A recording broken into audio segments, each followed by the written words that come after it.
This is Matt Young again with 88 HVAC, part 2 of replacing a pressure relief valve.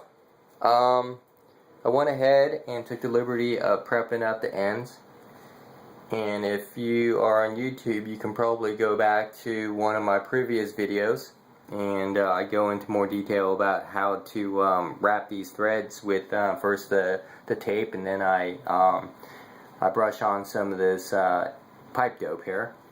So what I did already in the first video is to go ahead and depressurize the system and close it off, and I'm just using a larger pipe wrench, and I'm going to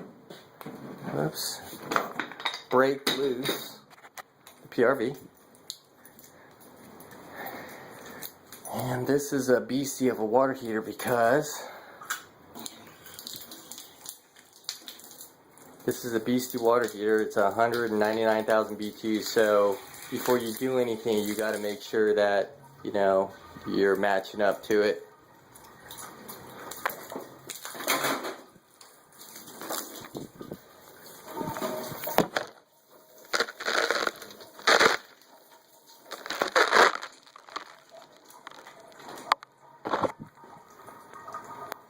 Yep, that almost got away from me. But that's what I get for doing it with one hand. So I thread it in.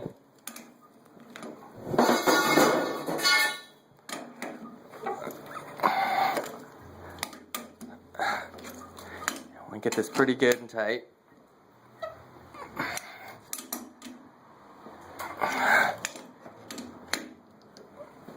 Okay, I think that's about it.